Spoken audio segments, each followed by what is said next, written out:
No ar, JSV Live Show, o seu programa de entrevistas online. Boa noite a você, amigo internauta, você conectado na rádio JSV. Começa mais uma edição do JSV Live Show, toda quinta-feira com assunto importante, com assunto relevante para você que gosta de ficar bem informado do que acontece, né, nos mais diversos assuntos. E hoje vamos falar a respeito de AVC, os acidentes vasculares cerebrais, que são problemas cada vez mais comuns dentro dos tipos de mortes, dos óbitos que acontecem aqui no Brasil. São problemas que precisam ser diagnosticados e também podem ser problemas, não digo facilmente, mas de certa forma prevenidos com várias atitudes, com vários comportamentos. Para falar mais a respeito disso, eu vou conversar com o Dr. Alberto Alencar, que é médico aqui na cidade de Taubaté. Há 38 anos ele é médico de clínica geral e também médico pediatra. Prazer falar com o senhor, uma boa noite a você. Boa noite, Bruno, boa noite a todos os ouvintes e acompanhantes de internautas da Rádio JSV. É um prazer estar aqui com vocês e espero que eu possa trazer bons esclarecimentos a respeito dessa importante doença, desse importante acidente, que o pessoal chama de acidente, mas ninguém sabe como esse acidente acontece e quanto ele pode ser prevenido com coisas razoavelmente simples a serem feitas no dia a dia. Até um ponto importante, doutor, em relação à escolha desse tema, é porque constantemente nós sabemos a respeito de mortes de pessoas famosas que foram vítimas do AVC, sofreram um AVC hemorrágico de forma fatal, não tiveram a possibilidade de se recuperar e infelizmente perderam a morte. Até um caso bastante emblemático que aconteceu na semana passada, do cartunista Quino, o argentino, criador da Mafalda, 88 anos, foi vítima de AVC. Ou seja, constantemente esse assunto está em pauta, está sendo noticiado na imprensa. E por isso acreditamos que é importante prestar um serviço à população a respeito sobre o AVC. Acidente vascular cerebral. O que isso quer dizer, doutor? Qual que é a situação que implica a pessoa ter sofrido um AVC? Pois é, Bruno, e ouvintes e acompanhantes aqui internautas. Você vê, recentemente aconteceu com o Quino, e na verdade é coincidência, também nós estamos falando disso no mês de outubro, porque dia 29 de outubro agora é feito um alerta mundial, que é o Dia Mundial do Acidente Vascular Cerebral. Apesar de ter esse nome de acidente vascular, é um nome técnico que se tornou mais popular, mais divulgado. Ele não é bem um acidente, né? É bem uma coisa que pode ser prevenida e a gente pode até imaginar que ele vai acontecer. Então, tem dois tipos de AVC. O pessoal popularmente chama também de derrame, né? Teve um derrame na cabeça, teve um derrame no cérebro. O que derramou? Às vezes derrama sangue. Então, assim, uma artéria por onde vem o sangue, né?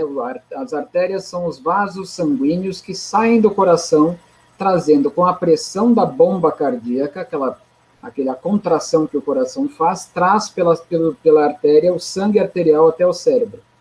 Uma artéria dessas, ela pode tanto ser obstruída por um trombo, que nada mais é que um coágulo de sangue, que vai entupir uma determinada artéria. Essa artéria ela se divide em diversas outras artérias menores para cobrir desde o pescoço, por onde ela sobe, né, a carótida interna, a carótida externa, elas sobem até a base do cérebro, lá elas se dividem em várias outras artérias e fazem uma rede que envolve o cérebro e leva o sangue até o cérebro.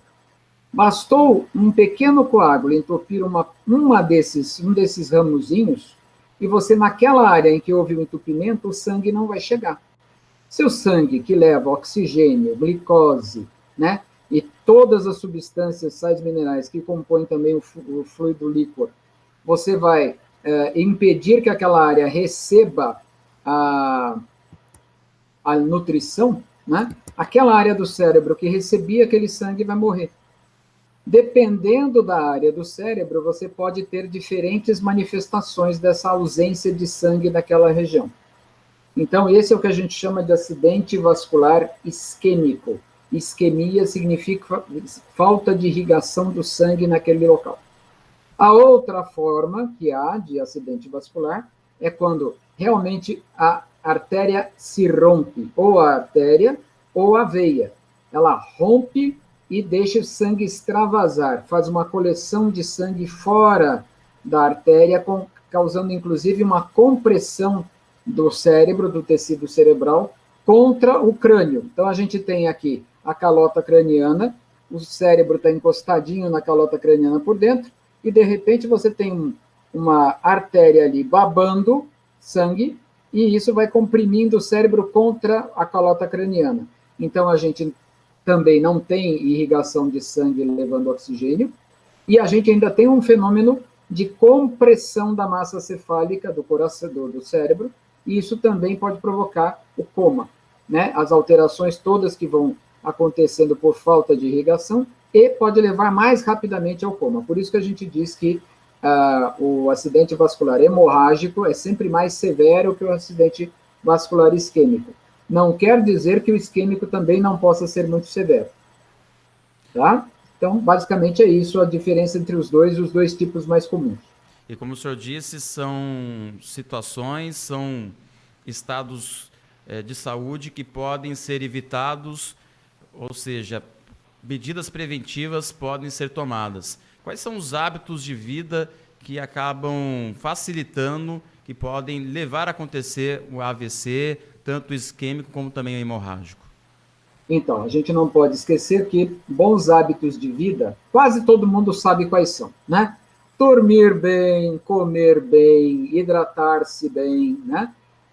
Mas quando a gente fala assim, comer bem o quê? Alimentos saudáveis, né? De preferência, os alimentos que são feitos em casa, desde que eu saiba cozinhar ou alguém de casa saiba cozinhar. Os alimentos industrializados, ou agora mais comumente chamados de ultraprocessados, que são aquelas comidas prontas de congelador em supermercados, né, que são muito práticas para eu matar minha fome à noite, se eu não souber cozinhar, eles, na verdade, são riquíssimos em sódio, quase todos eles. E assim, o sódio, que é o sal, né, em excesso, é só um dos problemas desse tipo de alimento, porque tem outros vários componentes químicos, né? Conservantes, acidulantes, espessantes, todos eles que podem ter efeitos negativos e nocivos ao organismo. Então, quando você sabe cozinhar, cozinha com os condimentos frescos, usa um óleo de boa qualidade, sabe fazer um arrozinho, um feijãozinho, que é um arroz-feijão é a base da culinária brasileira e é assim, eleita mundialmente como uma combinação maravilhosa de fonte de nutrientes, né? Associa isso, alimentos podem ser carnes, podem ser peixes, podem ser frangos, não tem importância, mas bastantes verduras, legumes, é o que a gente chama de alimentação colorida, né? Que são ricas em vitaminas do complexo B, vitamina C, vitamina A. Tudo isso faz com que o seu organismo tenha nutrientes suficientes para fazer com que a química corporal funcione bem. Quando você começa a ter só um padrão alimentar, né, que a gente fala assim, essa pessoa só come branco e marrom, só come fritura, só come, né, farinhas de maneira geral, e manteigas, e não que a manteiga seja ruim, a manteiga num bom prato é ótimo, mas se é só isso que come, a tendência de você ter alterações do seu perfil de gorduras no sangue, né, de uma forma bem desbalanceada, ou de você estar fazendo uma ingestão de carboidratos, que são os açúcares em geral, além da conta do que você precisa no dia, isso vai fazendo com que o seu metabolismo vá mudando, que o seu corpo vá criando processos inflamatórios, e esses processos inflamatórios vão lesando quem? As artérias e as veias por onde o sangue corre. Então, todo esse conjunto de más alimentações, má hidratação, mau descanso, não prática de atividade física, vai fazendo com que você vá se mutilando por dentro. Você vai começando a fazer um efeito de destruição de vasos sanguíneos. O vaso sanguíneo, o organismo da gente troca peça enquanto você está andando, entendeu? Ele consegue trocar o pneu com o carro andando. Então, se a gente conseguir parar para lembrar que, no dia de hoje, a maior parte das células do meu corpo não são as mesmas com as quais eu nasci, porque elas já foram substituídas várias e várias vezes, elas foram remontadas, criadas, e foram substituindo as velhas pelas novas. As únicas que não acontecem, em que isso não acontece no corpo humano, é o cérebro, os testículos e o ovário. O resto, né? Todas as outras células já são novas. As células da sua pele não são as mesmas de 3 meses atrás. Do seu intestino, a mesma coisa. Então, a gente está constantemente se renovando. E para que haja essa renovação, a gente precisa desse material de nutrição, né? Que são os elementos que vão se juntar para nos reconstituir. Se você machuca um vaso sanguíneo por dentro, ele vai fazer o quê? Se abrir um buraquinho, ele vai lá, tampa o buraquinho para não ter sangramento. Só que, se eu não tiver um mecanismo muito bem feito, esse buraquinho vai ser reparado e vai ficar um calombinho, é que nem fosse um reparo de asfalto mal feito. Né? Fica aquele calombo para cima. Isso vai fazer o quê? Ali vai começar a parar mais gordura, ali vai parar mais plaqueta, vai começando a fazer um trombo, vai começando a fazer um coágulo naquela artéria que estava machucada, sem precisar estar sendo machucada e reparada daquele jeito errado. Aí um dia ele cresce o suficiente para ele desprender daquele local e começar a viajar pelo sangue. Então a gente fala de trombose cerebral, que é o acidente vascular por isquemia, mas às vezes pode acontecer na ponta do dedão do pé, você perde o dedão do pé. Né? Então, assim, é uma coisa que pode acontecer em qualquer parte do corpo, e é óbvio, se eu tiver vícios que mexam com as artérias, por exemplo, o cigarro. Qualquer um que consuma cigarro, que seja um fumante iniciante ou um fumante já inveterado, já viu nas atuais embalagens de cigarro as fotinhos lá mostrando este produto causa trombose arterial. E aí mostra a foto da pessoa lá com a perna amputada. Mas entre uma informação e a imagem, a pessoa não faz entender por quê. É porque o cigarro, a cada 2 cigarros fumados no dia, as suas artérias encolhem por dentro, assim, elas fecham. Porque a artéria é a parte muscular do sistema cardiovascular, além do coração. Ela fecha. E se ela fechar, o sangue fica preso lá dentro e não circula direito. Então, se eu não fumar, se eu comer adequadamente, se eu não desenvolver diabetes, ou se eu já tiver o meu diabetes, eu controlar o meu diabetes bem controladinho, eu não vou ter doença vascular. Eu não vou ter chance de me fazer um trombo. Entendeu? Doutor, ou eu vou diminuir muito essa possibilidade. Doutor, diante desses bons hábitos, o que é preponderante? É a boa alimentação ou a atividade física? Então, a combinação dos dois sempre, né? Não adianta nada eu ter uma ótima alimentação e não pôr o meu corpo para funcionar. A atividade física é importantíssima para o corpo humano. A gente não chegou a virar um bicho que anda em 2 pernas, né? Tudo bem, com dor nas costas a maior parte de nós, mas a gente não virou esse bicho que anda em 2 patas, né? Nas pernas, nos membros inferiores, por acaso. A gente teve que passar por um processo evolucionário, para quem acredita em processo evolucionário, que fez com que a gente se movimentasse, né? E o corpo humano, com tantas articulações, com tantos músculos para desempenhar atividades de força, ele não foi feito para ficar parado, sentado na frente da televisão, só apertando o controle remoto, né? Então, hoje em dia, inclusive com os jovens, a gente vê que os músculos que mais mexem são os das mãos. E, além do que, são mal mexidos e vai causar isso lesão por esforço repetitivo, porque são movimentos pequenininhos. Não, a mão humana foi feita para pegar coisas, né? Para jogar bola, para pegar numa barra e fazer exercício, né? Fazer arremesso. A gente não tem um ombro com uma articulação da maior mobilidade praticamente do reino animal, se não fosse para fazer arremesso, né? Então, assim, a gente tem que fazer uso do nosso corpo, porque isso beneficia as articulações, o funcionamento do coração, o funcionamento intestinal. Quantos pacientes meus não chegam dizendo que tem obstipação, tem prisão de ventre? Mas eles não se mexem, não andam sequer 1 quilômetro por dia, né? Mas também não precisa ir por outro lado, que os japoneses definiram há um tempo atrás, que você tem que dar 10 mil passos por dia. Não precisa ser tudo no exagero. Basta eu me mover todo dia. Mas se eu me alimentar bem, e se eu me mover e der ao meu corpo a chance de mostrar o que ele é capaz de fazer, no começo ele não mostra muita coisa mesmo, porque está todo mundo sedentário e enferrujado. Mas pequenos passos, como se fosse de bebê, todo dia um pouquinho, você vai melhorar.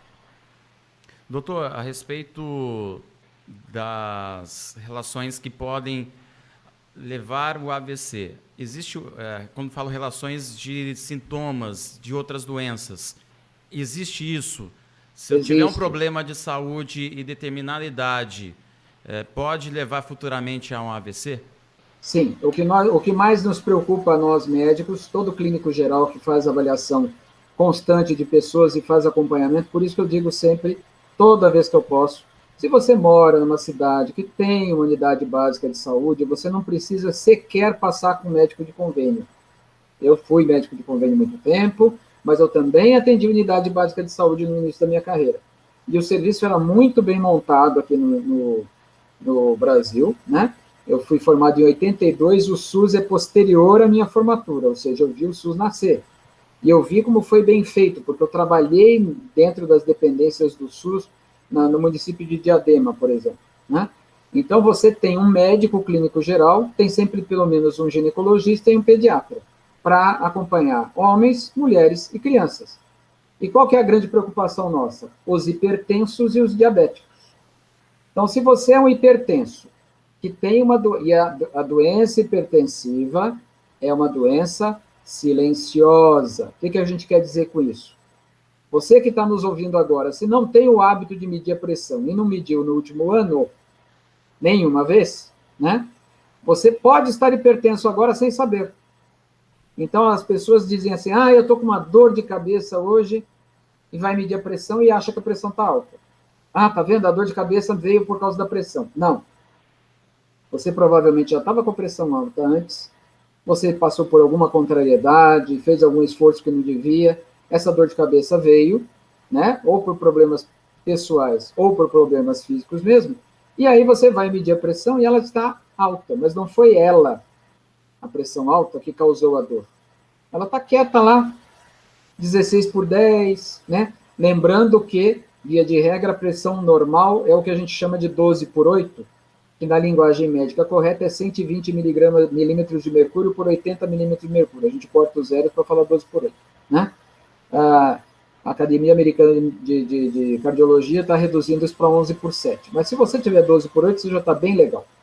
Aliás, eu digo que quem tem hipertensão e consegue mantê-la sob cuidado, mantendo aí os seus 14/9, já está muito bem e longe de riscos maiores.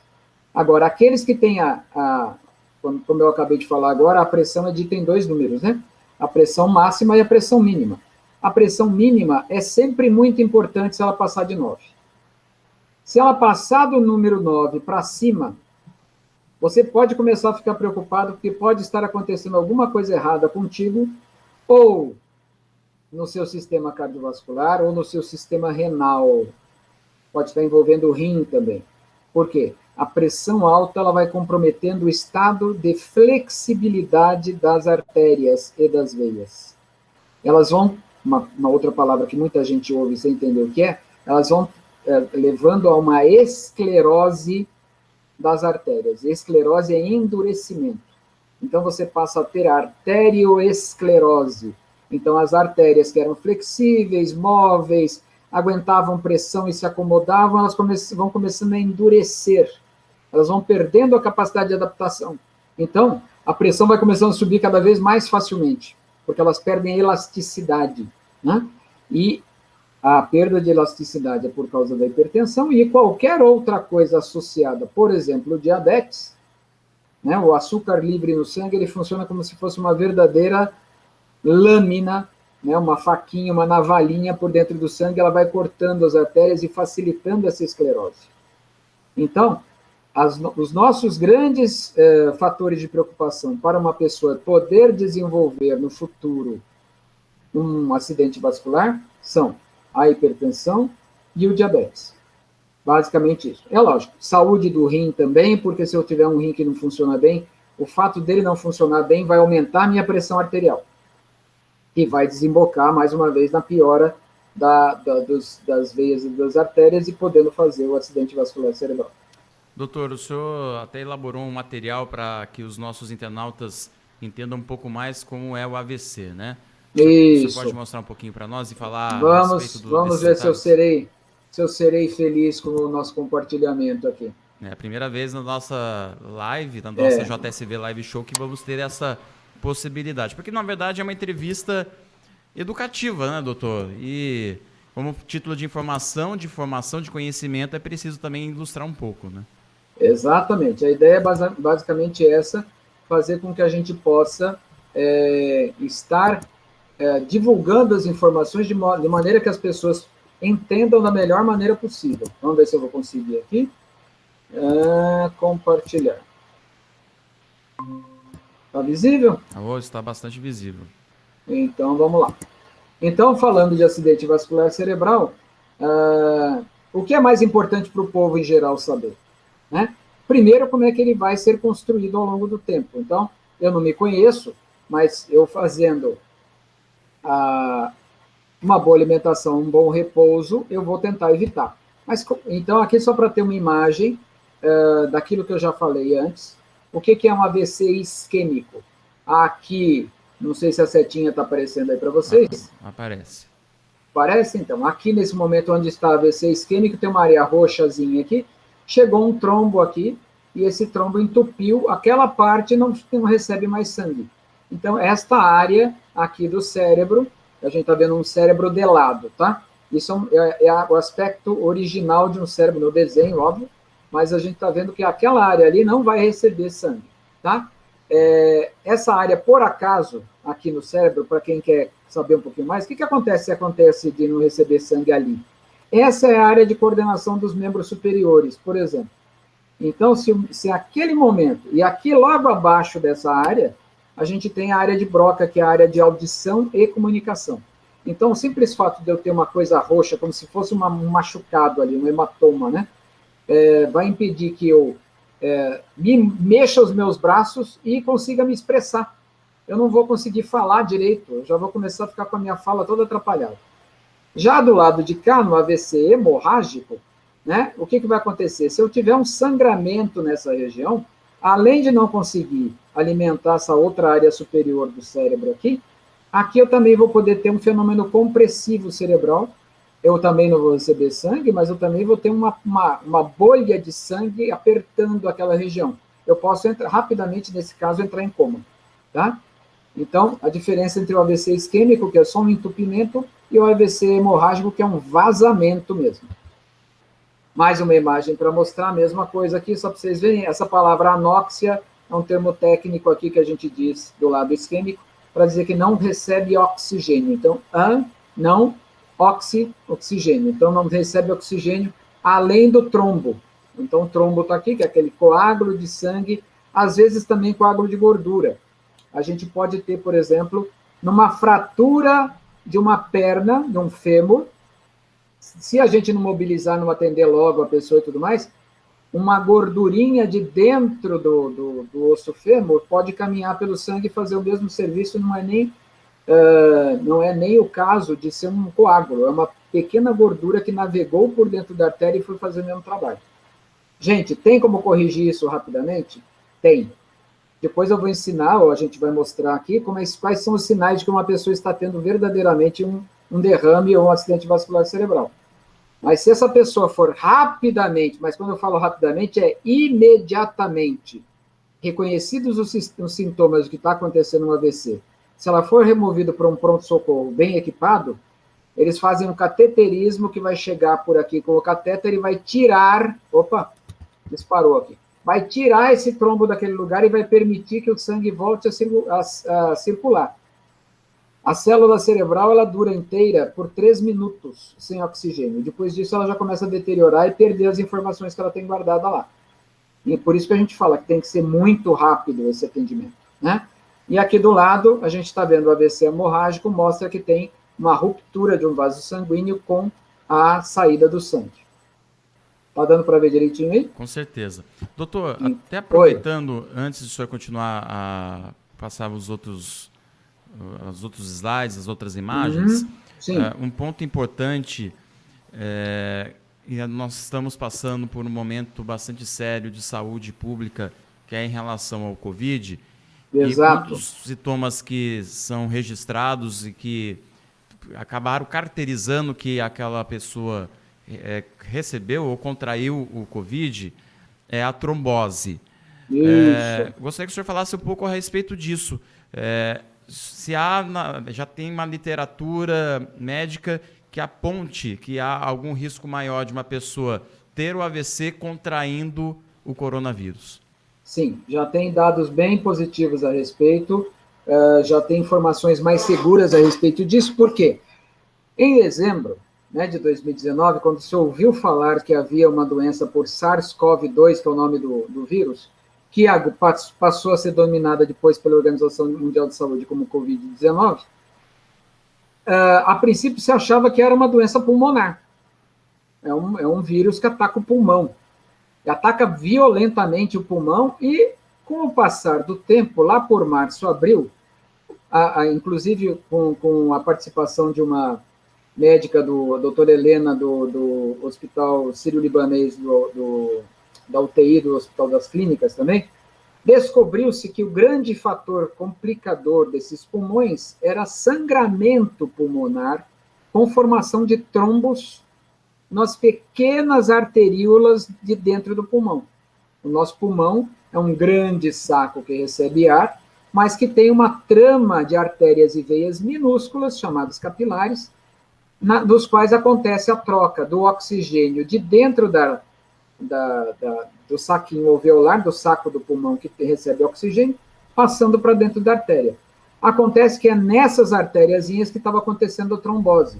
E isso foi a grande primeira descoberta que levou, inclusive, este pessoal que fez a descoberta a usar anticoagulantes para evitar que isso pudesse acontecer, e começou a haver uma grande melhora, né, dos pacientes, e conseguiu-se evitar grande número de mortes. Posteriormente, continuando a avaliação e vendo que as pessoas começaram a ter fenômenos de trombose, tanto em crianças, como doença de Kawasaki, que é considerada uma arterite inflamatória pós-infecciosa. Então, uma infecção por um vírus provoca uma infecção e uma inflamação numa artéria na criança. Quem descobriu isso primeiro foi um japonês, o Kawasaki. Eu mesmo fiz um diagnóstico de Kawasaki há muito tempo atrás, eu nem médico era ainda, eu era interno do Instituto da Criança, e a gente trabalhou com isso. É uma doença rara, mas que de repente começaram a aparecer só nos Estados Unidos, desde que chegou lá, foram 190 casos de Kawasaki em um mês, né? Então, a partir daí se entendeu que o SARS-CoV-2, a doença COVID, não é uma doença pulmonar. Ela é uma doença das células endoteliais. O que é isso? São as células que fazem o revestimento simplesmente de todos os órgãos humanos. Então, ele é um vírus que consegue inflamar as células que fazem a comunicação entre os órgãos, da sustentação e de revestimento. Então, aí começa todo aquele processo que eu já falei. Fez uma lesão, essa lesão encontra uma machucadura, vem alguém corrigir, que é o que a gente chama de tempestade inflamatória. Esse que é o grande problema. A maior parte das pessoas não entra em tempestade inflamatória. Então, a pessoa fica só com a invasão do vírus, tem uma febrinha, o sistema de defesa mal ou bem dá um jeito e não avança para a fase inflamatória. Se essa pessoa for uma pessoa hiperresponsiva, que a gente fala, ela for muito sensível ao vírus, ela pode deflagrar um sistema de defesa de tal ordem, tão importante, que ela começa a jogar todo o processo inflamatório para todo lado do corpo. Então, aí começa um fenômeno de formação de trombos, como você bem lembrou, no corpo todo. Então, a gente teve, inclusive, um colega seu de profissão, o Rodrigo Rodrigues, que era do Sport TV, que teve passado pelo Covid, saiu razoavelmente bem e foi ter uma trombose cerebral mês depois. Né? Então, eu falo para todo mundo assim, bom, se você teve Covid, guarde a sua felicidade para um tempinho um pouco maior, recupere-se, não faça grandes estragos, não faça grandes extravagâncias, porque você tem ainda que ficar sob controle por muito tempo, né? Então, o Trump já está acabou de sair da internação lá nos Estados Unidos, porque não temam o vírus. Sim, ele está fora, ele não está fora ainda do período de possível resposta inflamatória, né? Quer cantar vantagem, mas não deve. Bolsonaro também ainda não passou por um período que dê para a gente dizer assim, olha, está tudo bem. Porque tem pessoas que estão tendo complicações até 3 meses depois. Né? E por quê? Ou porque tem uma doença prévia, né? Então, assim, o pessoal que está cuidando tanto do Trump quanto do Bolsonaro estão de olho, tanto que você pode observar que, vez ou outra, o Bolsonaro está indo para o hospital. Ou é uma pedrinha na bexiga, né? Ou é um exame general. Por quê? Porque eles estão tentando ver se ele não vai desenvolver um processo inflamatório tardio. Mas isso ninguém vai falar para não deixar ninguém assustado, né? Porque ninguém quer perder um presidente no meio do mandato, né? Gostando dele ou não, a gente tem que manter a ordem democrática funcionando bonitinho. Mas o SARS-CoV é capaz de fazer isso, ele é capaz de provocar uma tempestade inflamatória com formação de trombos que podem entupir a artéria cerebral, que pode entupir a coronária e a pessoa ter um infarto. Mas mesmo sem um histórico, doutor? Mesmo sem histórico, aí que está. A gente ainda está olhando para trás das estatísticas, desde dezembro de 2019, e nós estamos vendo assim, a maior parte das pessoas que morreram tinham hipertensão ou doença cardiovascular, ou tinham uma doença cardíaca, ou tinham diabetes. Isso é o que aparece na leitura da estatística. Mas isso não quer dizer que outras pessoas que tenham hipertensão e diabetes tenham ficado tão graves e tenham morrido. Várias pessoas com hipertensão e diabetes sobreviveram. Então, o que diferenciou a pessoa que morreu da pessoa que tenha hipertensão e diabetes e que morreu, da pessoa que tem hipertensão e diabetes e que não morreu? É isso que não está explicado ainda. Então, tem uma coisa na medicina que a gente fala assim, não é todo mundo que é sensível a determinado remédio. Por isso mesmo que a gente não fala assim, eu estou passando mal da cabeça, tenho uma enxaqueca, então eu vou tomar tal remédio, me fez bem. Eu posso recomendar esse remédio para o meu amigo. Não, você não sabe se ele tem a mesma sensibilidade ao remédio que você. E é muito comum a automedicação fazer isso, né? E nas doenças a mesma coisa. Eu, como faço homeopatia também, a gente costuma brincar que a pessoa faz a doença que pode, não a doença que ela quer. Então, tem determinadas sensibilidades que você guarda em si que podem desempenhar determinadas doenças dentro de você. É só você dar a chance para essa doença se manifestar. Por que não é todo mundo que tem câncer? E por que determinadas famílias, todas elas têm câncer? Mesmo que você não consiga marcar qual é o gene hereditário que vai levar a isso. Então, nós ainda temos muito campo de estudo, não é? Que está, inclusive, atrapalhando, porque essa falta de informações prejudica, inclusive, a fabricação da vacina. Então, baseado em algumas coisas que deram certo nas vacinas anteriores, que funcionam, e que nem todas elas funcionam 100%, mas que funcionam, é que está sendo feita essa toque de caixa, várias, 43 vacinas de Covid sendo produzidas no mundo. Algumas mais avançadas, outras mais tardias, né? Mais atrasadas. Mas é por falta de belo entendimento do mecanismo de ação. E tem um monte de doenças que a gente não sabe como é que elas agem. Assim como tem um monte de remédios que a gente também não sabe como é que funciona. Ainda tem muito a percorrer até se encontrar soluções e respostas para muitas doenças, né, doutor? Sim, o campo de estudo, e é para isso que existe a ciência. Para pensar no porquê, no como, no quando, e tentar achar respostas para isso. Então, a ciência é importante porque faz perguntas que incomodam muita gente e busca as respostas. Então, não é dizer assim, tal remédio funcionou muito bem para tal coisa, então deve funcionar para isso também. Tudo bem, tentativa e erro. Mas viu que não deu certo? Larga a mão. Não vai ficar insistindo. Entendeu? Então, a gente está procurando sempre uma novidade, ou sempre procurando uma resposta séria, uma resposta baseada em estudo científico sério. Até para não aprofundar o assunto, porque também é uma pauta para uma outra entrevista, O futuro é a medicina personalizada, a medicina direcionada à característica biológica, à característica anatômica, à característica fisiológica daquela pessoa que cada um é único, né, doutor? Organicamente falando, né? A gente está, hoje em dia, já falando em tratamento epigenético. Epigenético é assim, dentro dos seus genes, dentro dos seus cromossomas, de cada uma das suas células, existe uma partículazinha de cada um dos cromossomos chamada telômero. Esse telômero, enquanto ele dura grande, você vive. E quando ele começa a encolher, um abraço, ou seja, não faz mais mudança.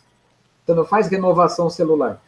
E isso é a epigenética. Então, já tem grupos, é lógico que isso vai...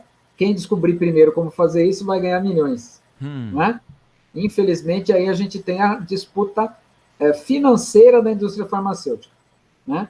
Então, atrás disso estão várias pessoas correndo, corporações, não são pessoas, né? Corporações correndo atrás dessa descoberta. A gente deve, se possível, para o ser humano, viver 120 anos com boa saúde. Eu tenho vários pacientes de mais de 100 anos com boa saúde, né? Mas eles não ficam aparecendo muito, porque gera, inclusive, né, gera curiosidade e vontade de investigar. Mas dentro da investigação científica, a gente está procurando saber tudo isso, como evitar ficar doente, como evitar o câncer, como destruir o câncer com target cells, que são células específicas para destruir apenas o câncer e não o portador do câncer, como é o tratamento de quimioterapia por hoje em dia. Então, o campo da medicina é vasto. Para um médico clínico geral como eu, que gosta de estudar, eu não tenho falta de motivo para isso. Doutor, voltando então à apresentação dos slides, né, até para que os nossos internautas tenham mais informações a respeito do AVC. E eu confirmo também, doutor, enquanto o senhor vai abrindo aí os slides, que a motivação de ter escolhido esse tema, não somente devido ao fato de algumas pessoas famosas nos últimos meses terem morrido devido ao AVC, é porque um amigo próximo acabou passando por uma situação semelhante. Ele estava... nós até trabalhamos num domingo, ele foi para sua casa e no final da tarde ele apresentou um quadro clínico bastante debilitado. Ele foi levado até uma unidade de pronto atendimento na cidade de Taubaté e nos primeiros exames foi apontado que ele estava tendo um pré-AVC, né? Ele estava tendo um probleminha sério. Tanto é que ele foi feito com ele um raio-x em que apontou que havia uma mancha no cérebro, em uma parte do cérebro que indicava que ele estava tendo um AVC. Então, ele passou por todos os procedimentos, os cuidados médicos, e ficou internado durante cerca de uma semana e agora está bem, porém, tomando todos os cuidados em uma situação complicada como essa. E como o momento foi bastante delicado e me marcou muito, aquilo me motivou até a procurar o senhor para falar a respeito do AVC, porque quando acontece próximo de nós é algo que acaba marcando ainda mais, né, doutor? É mais impactante. Então você começa a ver aquela realidade que pode acontecer muito mais perto de você, né? Então, outra causa de acidente vascular cerebral é uma malformação de nascença chamada aneurisma, né? Deixa eu avançar aqui.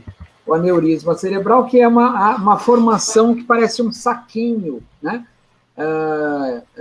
De uma das veias ou de uma das artérias e que começa pelo aumento da pressão, normalmente, né? Então, você está lá, por exemplo, nasceu com isso, nunca teve sintoma nenhum e está lá numa tarde de domingo jogando bola e, de repente, a sua pressão sobe além do normal e o aneurisma rompe. Aí é correria total, porque a pessoa entra em coma quase de imediato, né? E se você não conseguir descobrir o que está acontecendo logo e não fizer uma cirurgia de emergência para poder estancar esse sangramento, você vai perder esse paciente, essa pessoa vai falecer, né? Agora, há casos de aneurisma, que eu tive também pessoalmente na minha família, uma prima minha que mora em Lorena, ela vinha com cefaleia, dor de cabeça constante. Então, a gente sempre fala assim, uma dor de cabeça que você tenha num dia é uma coisa, tomou uma Novalgina, passou, beleza. tomou qualquer outro tipo de analgésico, passou logo, muito bem. Agora, se você tem uma dor de cabeça que vem e não vai embora, não melhora com nenhum tipo de medicação, né? E a tendência dela é continuar agravando, agravando, piorando, piorando, você deve procurar um médico que vai medir sua pressão, vai fazer os testes neurológicos que a gente faz, né, para descobrir se todas as áreas do cérebro estão funcionando como devem, e você eventualmente vai descobrir que tem uma área do cérebro ali que está começando a dar uma falhadinha.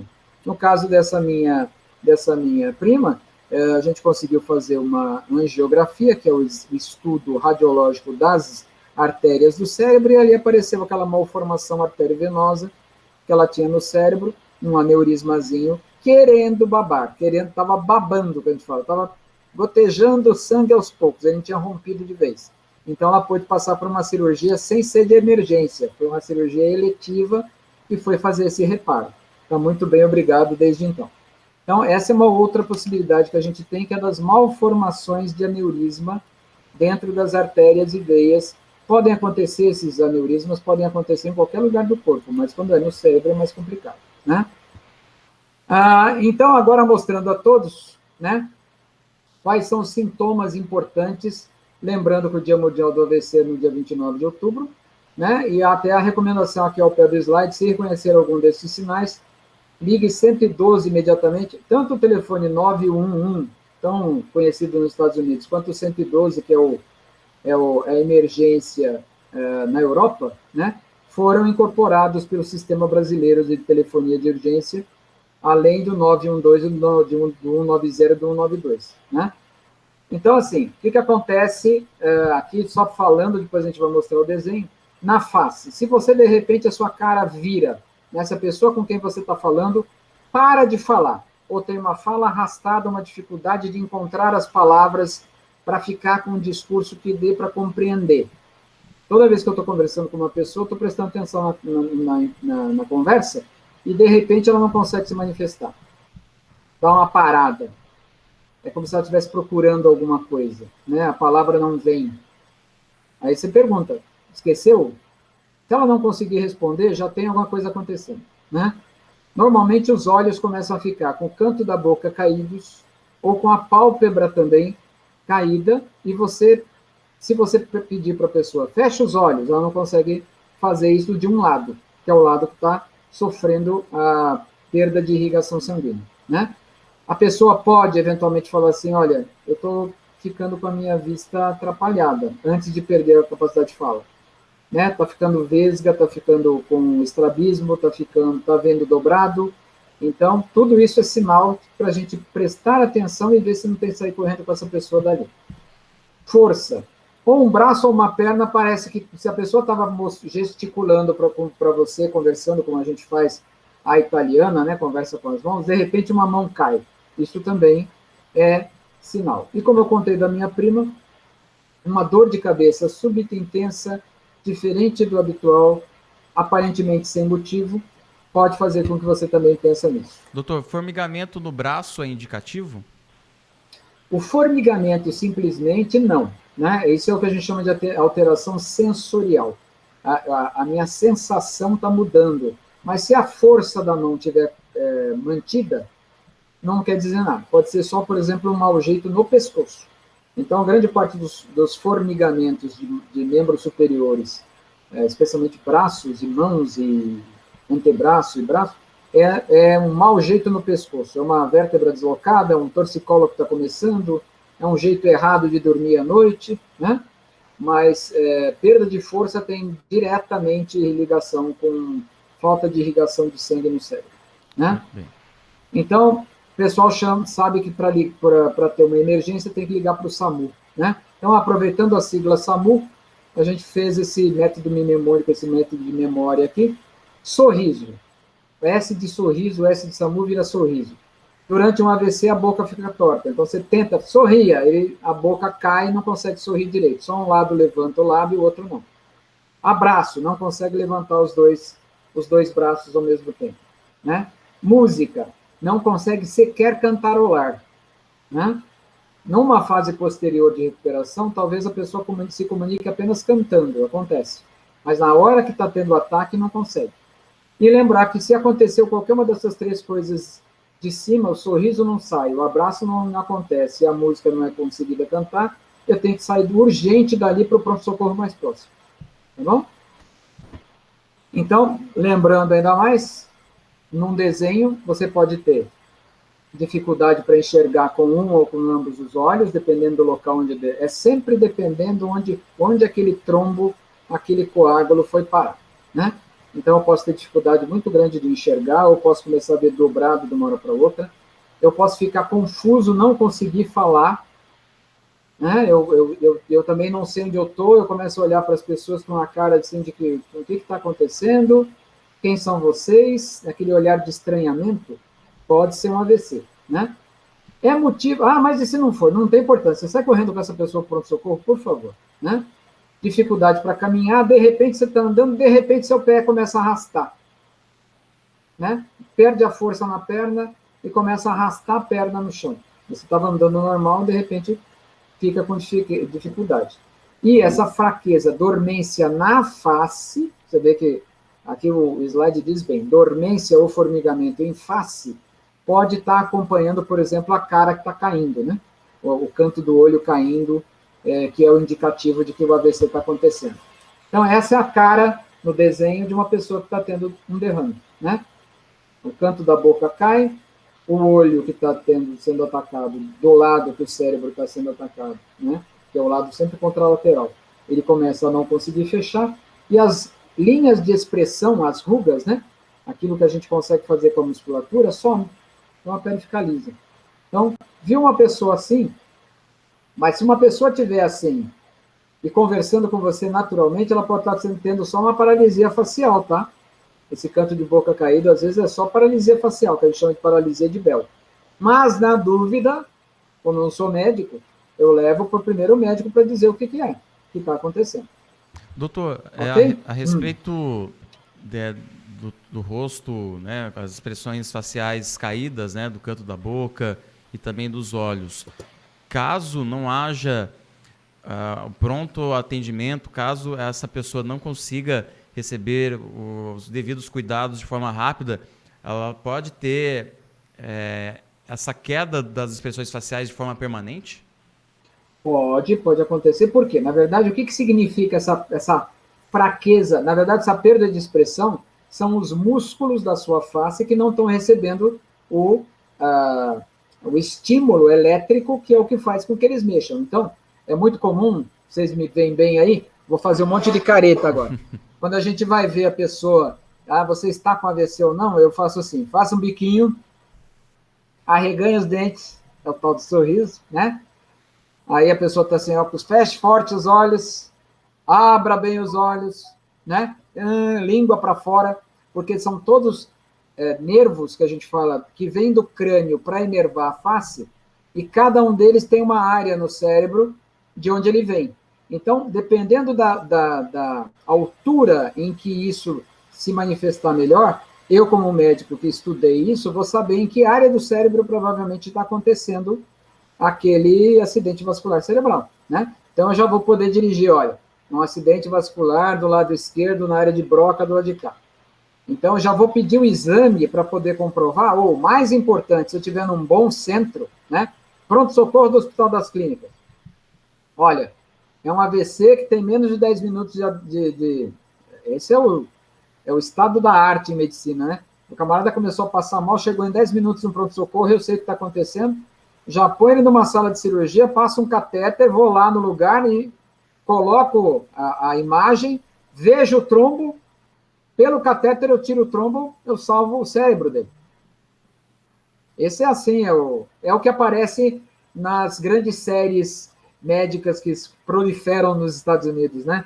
Desde o ER até Grey's Anatomy, agora tem hospital não sei o quê, então, cada um deles gosta de mostrar essas grandes operações de salvamento. Só tem um problema, a pessoa tem que chegar lá, né? E o local onde ela chegar tem que estar podendo, no mínimo, estar aparelhado para receber. Então, assim, se eu não tiver um catéter que possa colocar perto do cérebro, eu posso ter pelo menos uma substânciazinha chamada streptokinase, que vai dissolver trombo. Então, se eu tiver um mínimo aparelhamento de boa qualidade, é para isso que tem que ter um hospital terciário, né? Um hospital escola, um hospital regional, bem aparelhado, com gente especializada para atender caso grave. Porque o AVC é grave. Gente, 70% das pessoas que têm AVC, tiveram AVC, não voltam a trabalhar. Elas perdem permanentemente a capacidade de serem produtivas, né? Algumas delas, com treinamento, reabilitação, requalificação, podem ser capazes de tomar conta de si mesmas. Mas, normalmente, vão precisar de alguém que cuide delas, né? Então, por ano, se você parar para pensar que, por ano, 70 milhões de pessoas morrem de AVC, é um número assustador. Muito, né? demais. É um número assustador. Agora, o que seu amigo teve também pode ter sido uma outra coisa parecida com AVC, é o que a gente pode dizer, ele teve um AVCzinho. Não, não teve um AVCzinho, porque senão ele não se recuperaria. 100% não dá para ter recuperação, você sempre vai ter uma determinada perda. Agora, se eu sou um fumante inveterado e começo a esquecer coisas, eu vou ficando mais velho, a minha arteriosclerose aumentou, né? O sangue já passa com mais dificuldade dentro das minhas artérias cerebrais, eu começo a esquecer coisas. Eu posso ter pequenas trombosezinhas de pequenas artérias bem pequenininhas e eu vou perdendo a minha memória aos poucos, né? Aí isso se dá um nome técnico de demência senil. A demência é o camarada que está ficando senil, está ficando gagá, né? Mas esse gagá, ele está sendo acelerado pelo cigarro ou pelo diabetes, mal cuidado.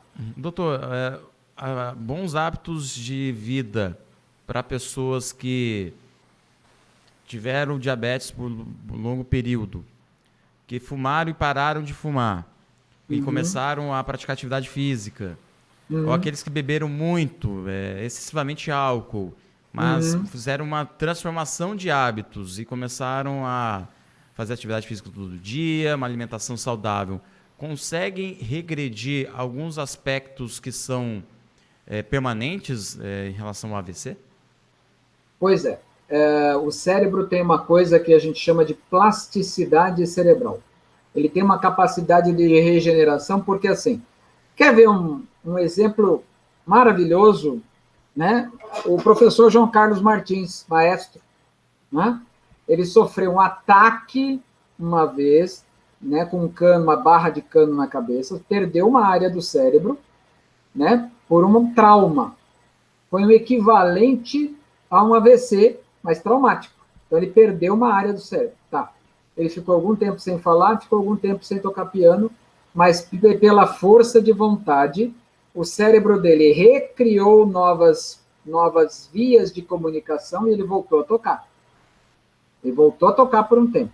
Depois ele teve uma complicação cardiovascular de uma doença antiga, que ele tinha já, mal levada, ou não sei como é que... Mas aconteceu essa complicação, e ele teve uma nova perda e ficou novamente com dificuldade para se comunicar e tudo mais, e por força de vontade, fisioterapia, fonoaudiologia e tudo mais, ele hoje você pode ver que ele rege uma orquestra, mas não mexe as mãos.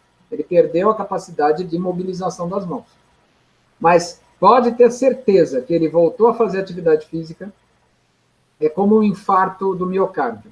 Você pode ver que toda pessoa que teve um infarto do coração, depois é convidado a fazer maratona quase. Então ele vai ter que aprender a correr, vai ter que aprender a comer melhor, vai aprender a dormir melhor, vai aprender a evitar fatores de estresse, né? Vai tomar um monte de remédio, mas ele vai ter que mudar fundamentalmente as condições de vida dele.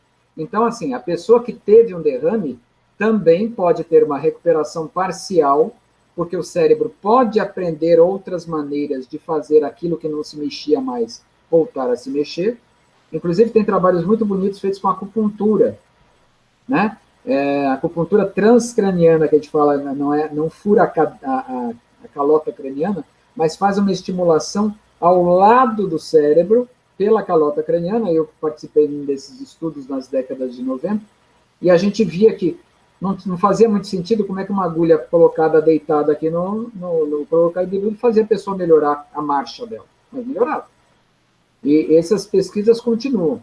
E você vê isso nos aparelhos de tomografia, PET scan, que o cérebro acorda com determinados estímulos, mesmo depois dele ter sido lesado.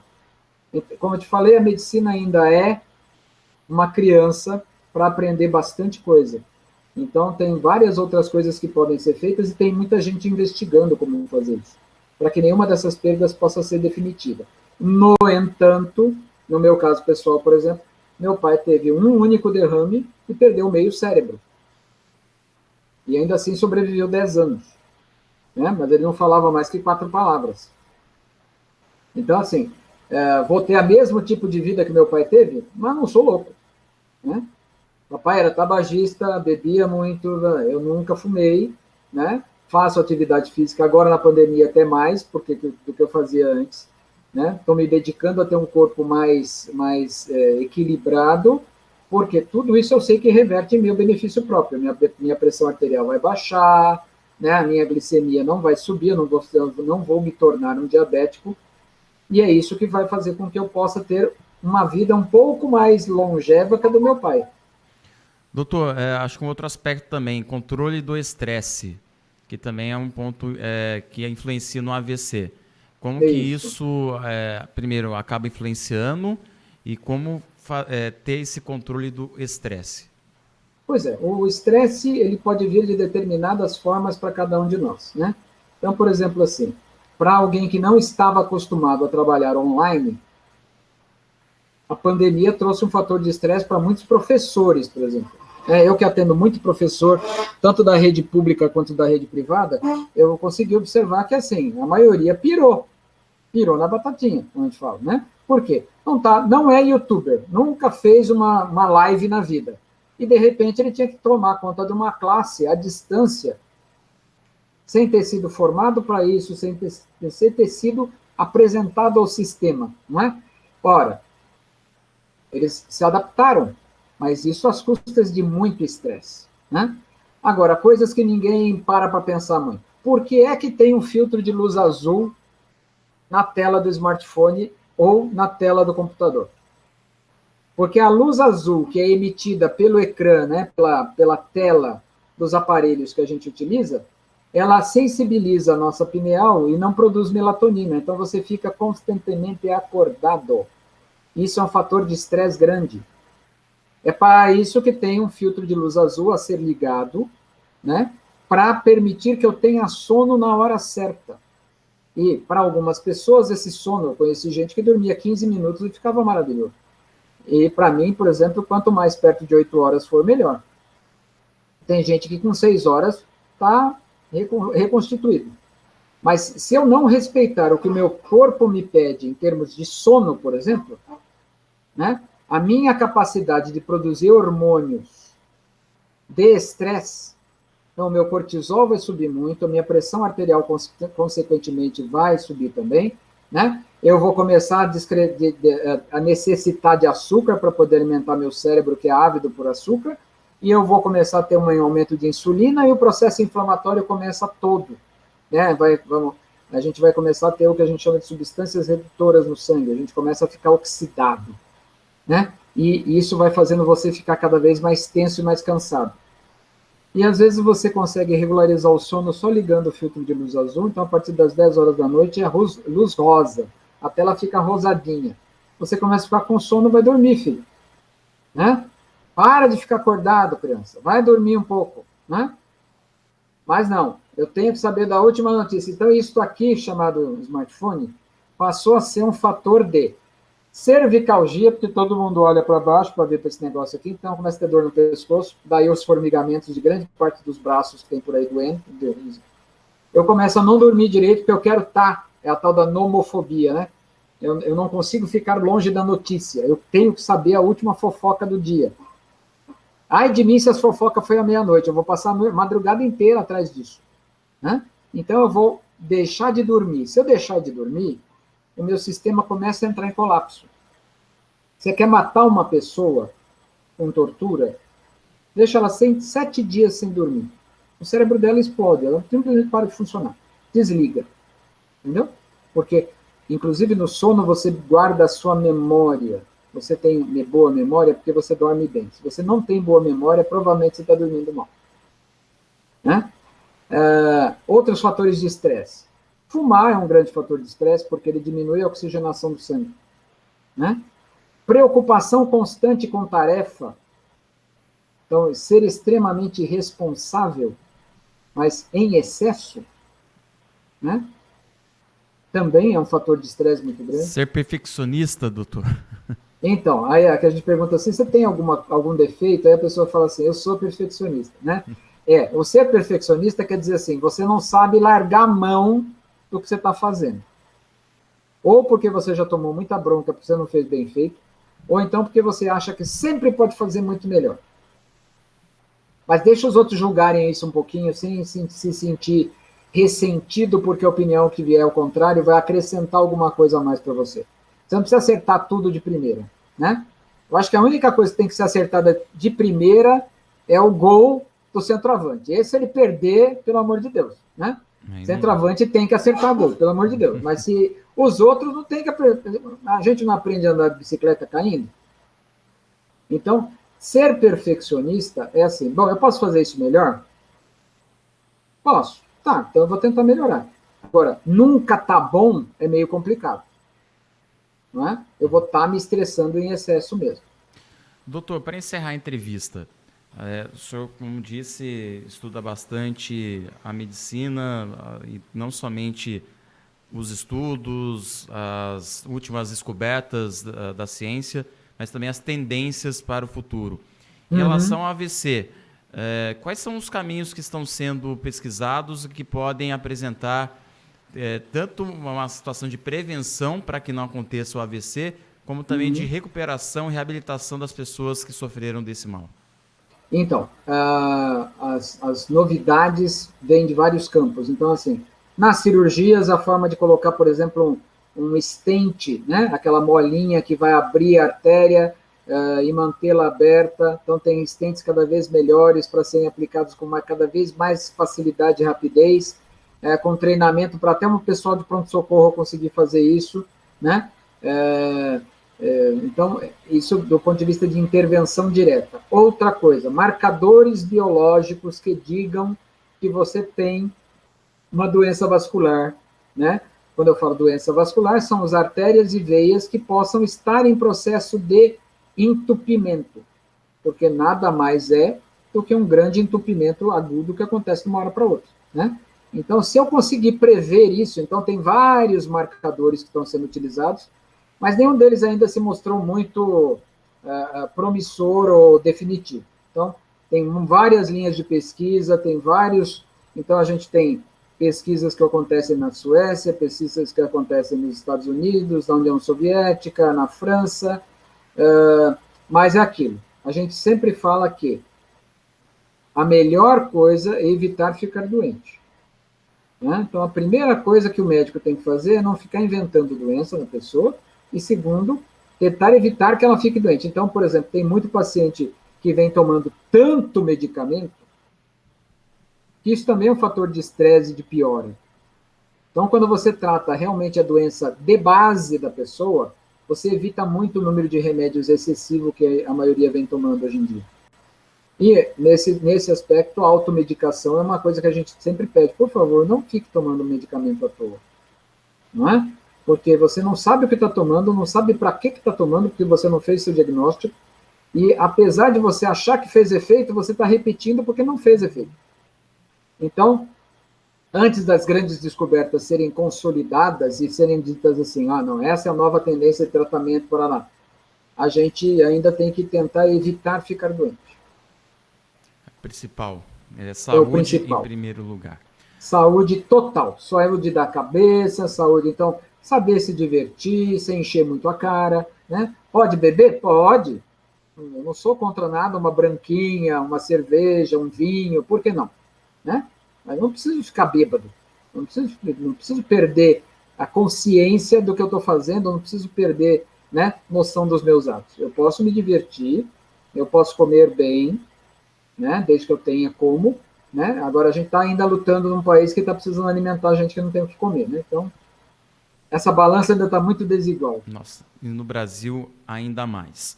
Doutor Alberto Alencar, médico clínico geral, médico também médico pediatra, 38 anos, aqui na cidade de Taubaté. Muito obrigado pela sua participação, pela sua presença, pelos seus esclarecimentos. Foram muito úteis, foram muito importantes para os nossos internautas, eu tenho certeza disso. Obrigado pela presença.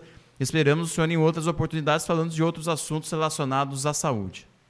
Foi um prazer muito grande comparecer e participar, e realmente estou à disposição. Se vocês quiserem, podem me chamar, que eu tendo o que dizer, eu direi. Tá bom? Tá certo. Obrigado. Aí a participação Obrigado. do Dr. Alberto Alencar, conversando conosco na JSV Live Show. Lembrando que na próxima semana teremos mais uma entrevista, mais um assunto abordado aqui na Rádio JSV. Um grande abraço a todos e até a próxima.